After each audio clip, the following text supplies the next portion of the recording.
Welcome to Poets Have Something to Say, and welcome again to our monthly show where we talk to poets and writers, and we just have a great time with the show.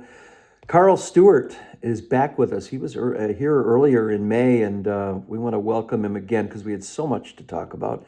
Karl is a contemporary author known primarily for his work in personal development, emotional resilience, writes a lot about relationships. His books often explore how people navigate life's challenges, loss, identity, purpose, and connection.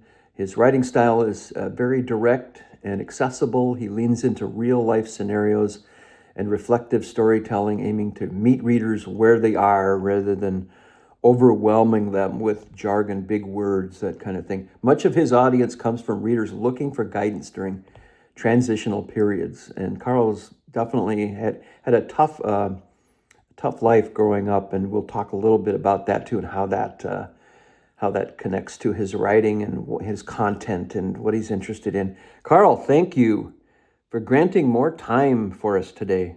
Appreciate it. Thank you, Jeff, for having me on. I appreciate your time. Well, we had such a fun in the May show. That was a great one, and we thought we'd bring you on again later in the year. There was a passage that you were looking for on the last show, and you found it for us. Tell us what that's about. We were talking at the time, for anybody who's just tuning in, about poetry not being something for old folks necessarily. And I mentioned that I'd started writing when I was about 7, but I said, but that's nothing compared to some writers. Mm-hmm. Here's a poem by a man named Richard Hughes. Okay. It's a sweet little poem. It's only 8 lines. It says, explanation on coming home late. We went down to the river's brink, to of those clear waters drink, where the fishes gold and red ever quickly past us sped, and the pebbles red and blue, which we saw the green weeds through, at the bottom shining lay. It was their shining made us stay. He was 7. Mm-hmm. Well, that's cool. Really not bad for a mastery of cadence and rhyme. Right. It's amazing you could write a poem in the the dialogue from a perspective of a 7-year-old or a 30-year-old, and you could write about the same thing, right? But as long as it has, I felt the cadence. I felt that cadence, and I could see the water, and it's amazing. I think cadence and rhythm. Talk to us about cadence and rhythm in writing. What does that mean to you? If your purpose is to entertain, then bounce it. If your purpose is to educate, well, then you can play with it different. You can play with free verse, or which is the real way it seems to be right now. Mm-hmm. Free verse seems to be very, very popular. Mm-hmm. And I've heard people kind of make fun of Robert Frost, for example, one of my favorite poets, Mm-hmm. because of his, I guess you'd say, Christmas card images and his rhyme and his rhythm. But if you look beneath it, you just scratch the surface. Yep. There's some darkness in Frost. Mm-hmm. And sometimes that happens, where a rhythm can trick you. I want to read you a little poem here. That reminded me of a poem I wrote for my 8-year-old granddaughter. Well, to celebrate on Valentine's Day for her. Great. I told her, at the time she was playing the cello, and she had a little friend who played the cello too, and when they would play together, she called themselves the Cello Girls. That's great. And so I wrote her this poem, and I wrote along with it. I said, this is the song, and you should find the music for it with your cello. And she loved silly sounds, so this is the poem with that long introduction. It's Peggy O'Doodle's Cafe. And maybe you'll catch what I was talking about with bounce. I love to go strolling down Sweet Pepper Street on any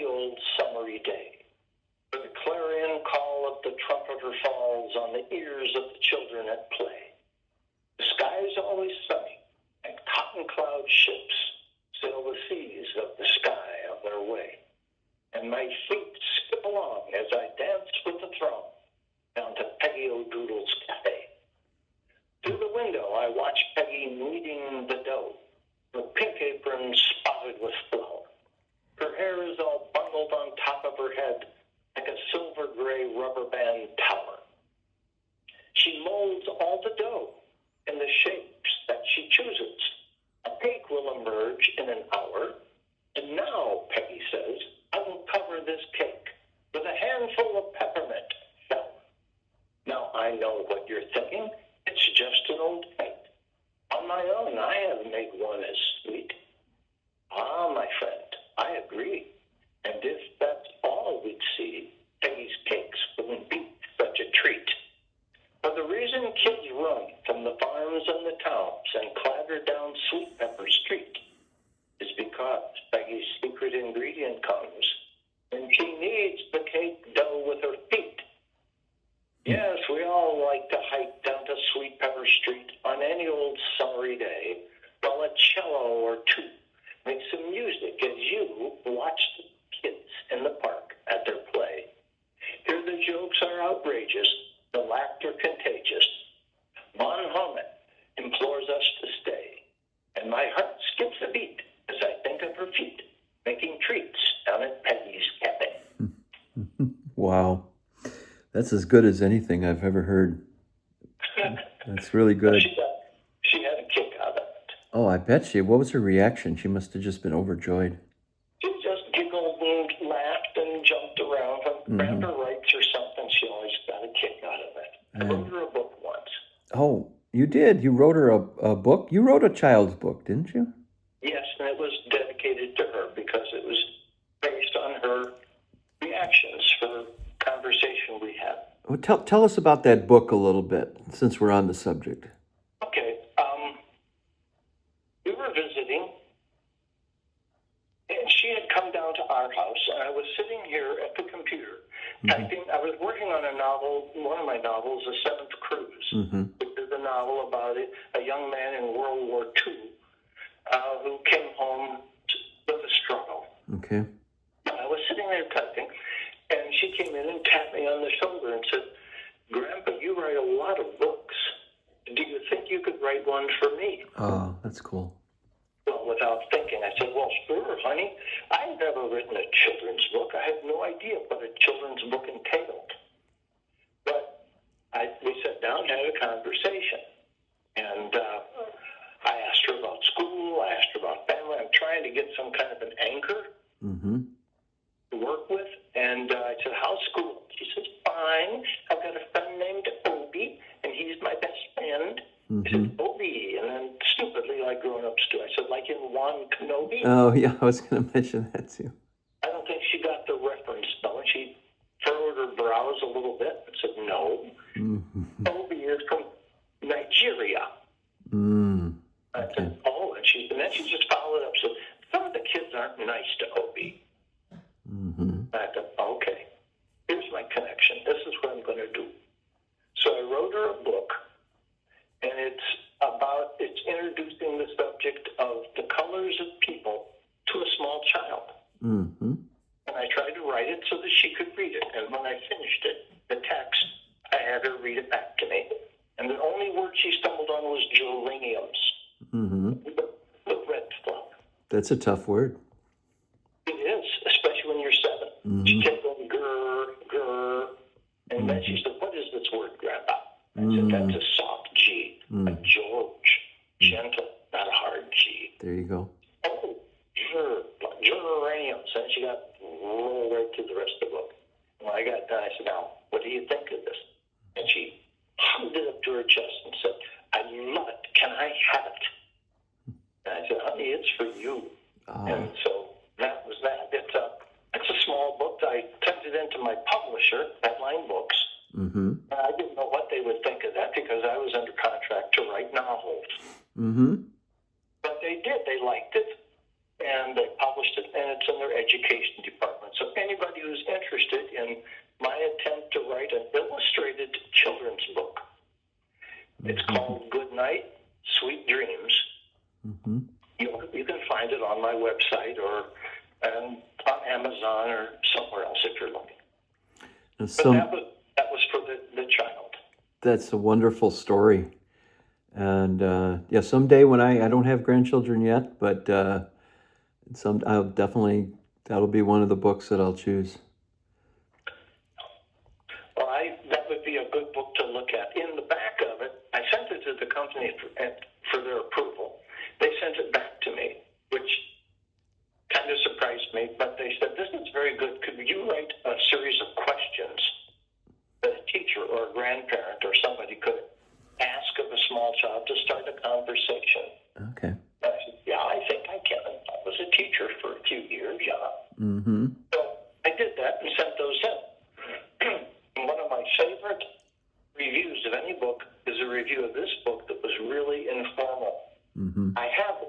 They send an email from the school in Columbus that were using it in their first grade class. And the teacher, here's this picture, it's framed, I have it, and it's one of my favorites. It's got a picture of the entire class standing there with little letters that spell out thank you, big letters. And then the note from the teacher, thank you, Mr. Stewart, your book was perfect for our class discussion. And with all these grinning faces and these little urchins and this teacher standing there on that note, sometimes when I feel dry, things aren't coming, I can look at that and feel good. That's cool. That is really cool.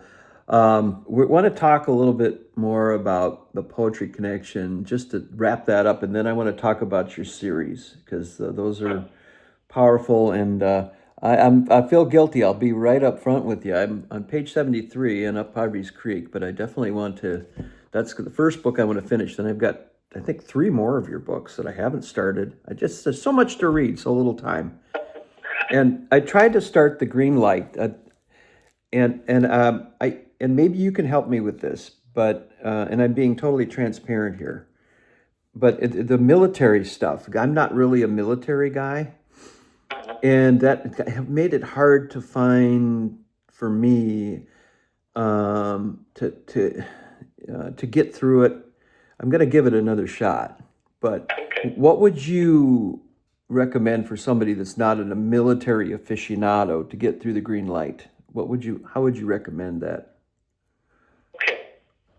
I've written 3 books that are military. Of the 8 novels I've written, 3 of them are military books. Charlie's Wings is a World War I novel. Mm-hmm. The 7th Cruise is a World War II novel. And The Green Light is my novel, based on my experiences in Special Forces back in the 1960s. Okay. All 3 have one thread in common. They're not shoot-'em-up, bang-bang books. They're books that each one focuses on an individual who ends up over his head, too young to experience what they experience. Right. And it causes issues. I still deal with issues, but they don't control my life. The main characters in Charlie's Wings and in the 7th Cruise, their issues when they came back were much more damaging to them than mine were to me. Okay. Much more intense. So I wouldn't look, if you're a guy who likes to read books about body counts, how many bad guys can you pile up? Wrong books. That's not my books. Right. So you can look for the connections that keep us sane, that bring us back to our relationships that matter. I would look at the books not as war books, but as books about young men, and sometimes the women they leave back home. Matter of fact, all 3 of them. But they come to grips with a situation that's way, way above their pay grade. They can stumble into it. I stumbled into Special Forces. It was not really something I had aspired to. It was something I was afraid of. And I went through a phase where if I could identify what I was afraid of,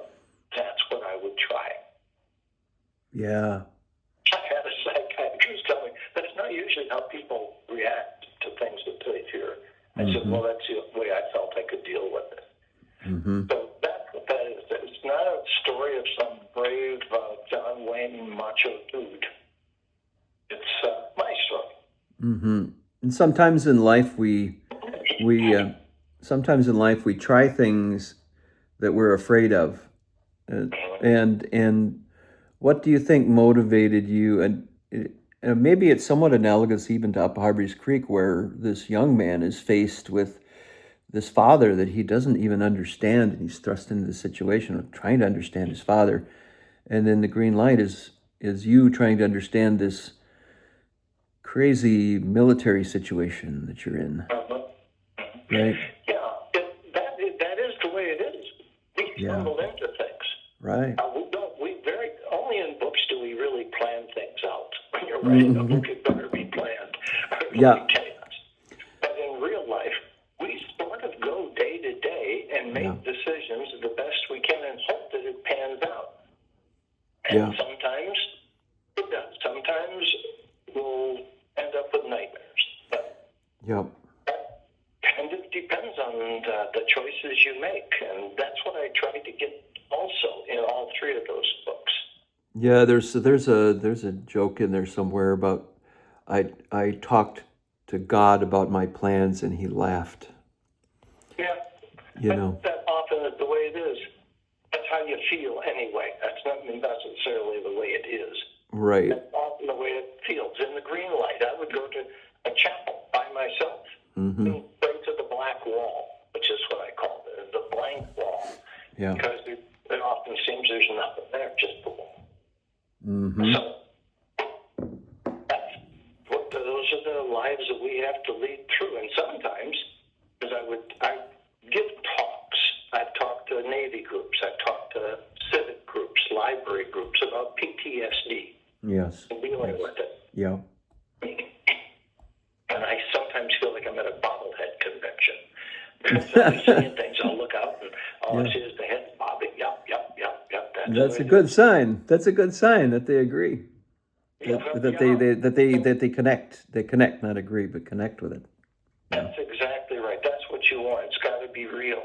And so I try to catch some reality in all of my books. But those three in particular were very important. When I wrote The Green Light, that was the first book I tried to write, Jeff. After I got out, I thought, this was crazy. I need to write this. And I couldn't. It took me 8 drafts and about a dozen years before I finally got that to where it was acceptable. And even then, I was going to trash it again. During COVID, I was sitting here at the computer. I dug it out of the file. It had been there for a year or two. Yep. And I started rewriting it again, or fighting it. I fought that book for over a decade.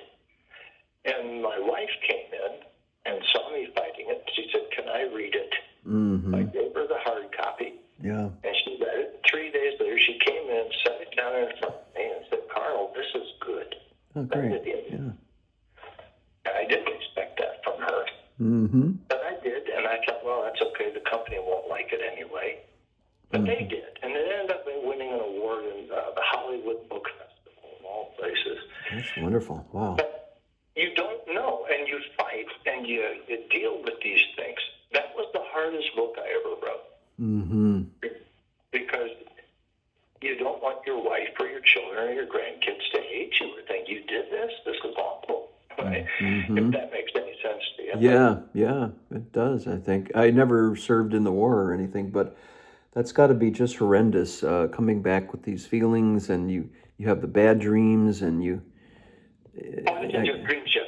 So shortly after we came out, I made the mistake of going to a movie. There was a movie that was very popular called The Deer Hunter. Oh my gosh, yeah, I saw that too. Yeah. And I walked out of the theater with my wife, and immediately I smelled the jungle. Oh no. I mean, it was rot. It was muck. It was the jungle. It wasn't a city street. And it threw me totally for a loop. Oh boy, that's rough. Yeah. And it was absolutely crazy. And she said, "What's going on?" I said, "Can't you smell it? Don't you smell it?" And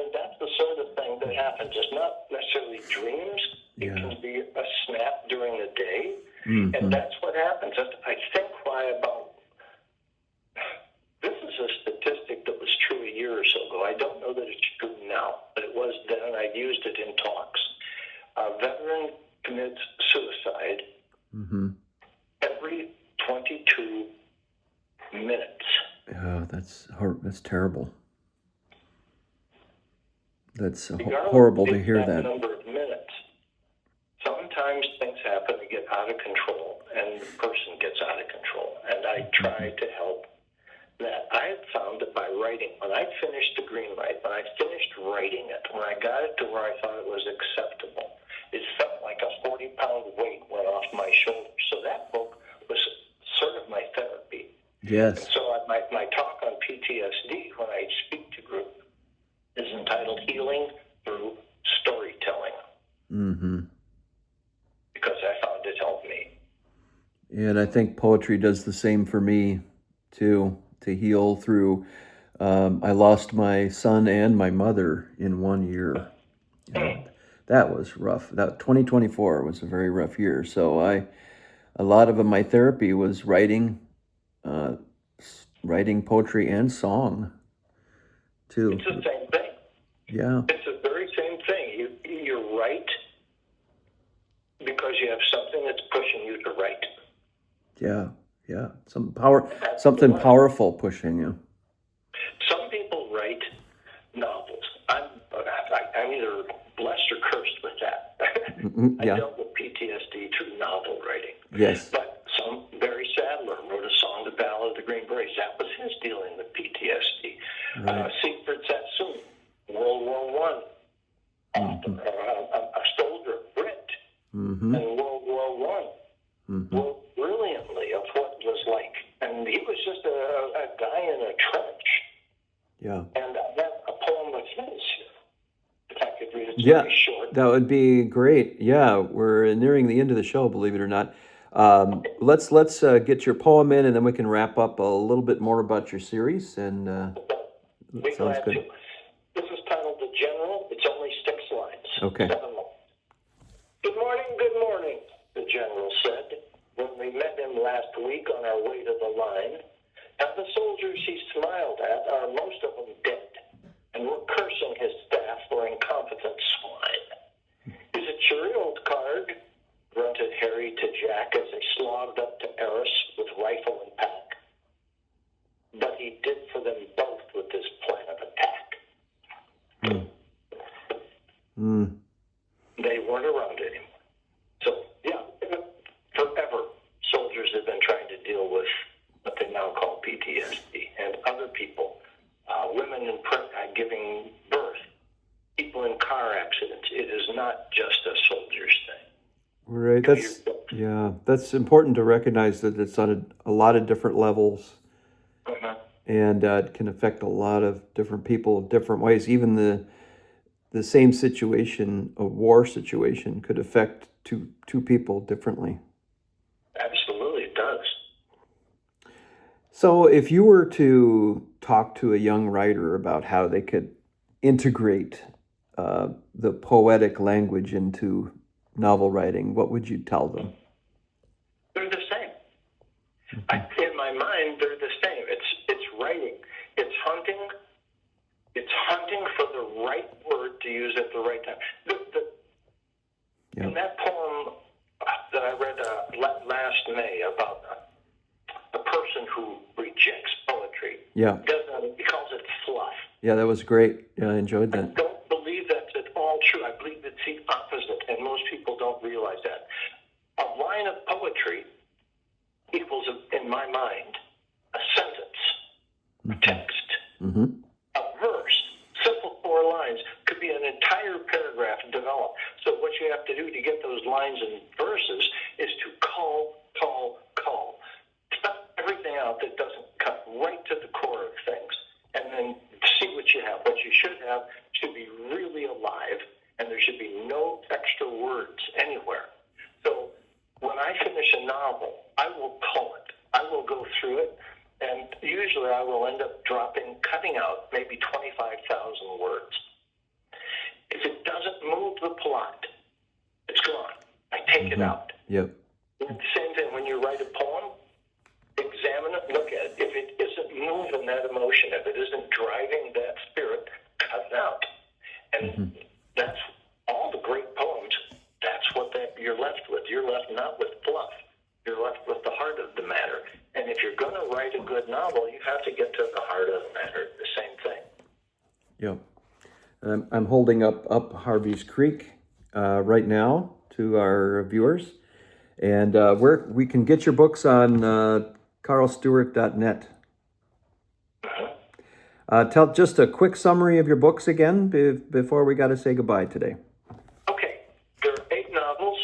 They're all on my website, karlstewart.net, as Jennifer said. They cover one family, the same family, across 4 generations of American history, from the 1860s to the 1960s.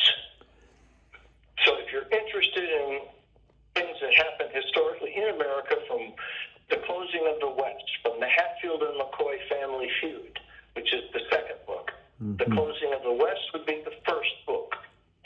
The Last Long Drive, the closing of the Chisholm Trail. The third book involves Teddy Roosevelt and the rodeo and development of horsemen and the New World, the 20th century, automobiles, etc. Then it moves to the next generation, Charlie's Wings, World War I aviation. I had to do a ton of research, and thank heavens for the EAA museum over there and with experts over there who could inform me about old planes. That would be the Charlie's Wings, followed by Seventh Cruise, which is a novel of World War II about a sailor who spent 5 years in combat and is kamikaze and comes home. After that comes the Up Harvey's Creek. There's 2 Harvey's Creek books. They're both, each one is one half of the year in the life of this young boy who's narrating these books. I couldn't do it. I tried as memoir to write those books because based on my memories. It was too difficult, but I found that by creating an artificial character, this boy who's different enough from me to be himself, then he could carry those books. So that's what those books are. Set in the late 50s, growing up in the hills in West Virginia. Wonderful time, by the way. They're not brooding, terribly sad, wimpy books. Although one doctor who bought the first Up Harvey's Creek book took it to Africa with her. She emailed me 2 days later that I bought your book, Harvey's Creek, Up Harvey's Creek, to read and relax with at the end of a long day. Yeah. I read the first page and I laughed. I read the second page and I cried. And then I sat up all night reading the book, and I'm so tired. If I make a mistake in surgery today, Mr. Stewart, it's on you. No. That's dark humor. That was a great review. Yeah. Oh my gosh, that's dark humor for you.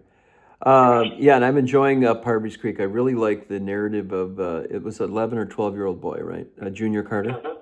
And he's just a neat kid, and you really feel for him, and he's trying his hardest to. And I'm at the point of the book now where he's just kind of realizing the reality. If he may not be able to change his father, and that's a tough one. He had to be very strong. One reviewer of that book wrote, it surprised me because I hadn't even made the connection myself, Jeff. He said, the book moved me more than any book I've read since To Kill a Mockingbird. Wow, that's quite a... And I thought about it. I thought, Kill a Mockingbird, that's one of my favorite. But think about it. There's Scout, this preteen kid who's dealing with issues way above her pay grade. Right. At the same time, the environment is lush and rich that she's growing up in, and the relationships are key to her.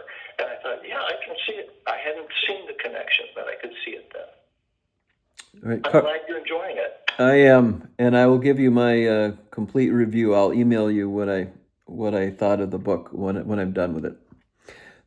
Thank you, Karl Stewart. Pleasure. It's really fun talking to you.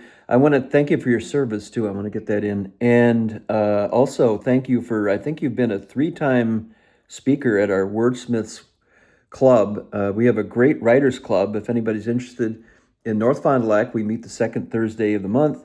at the North Fond du Lac Library.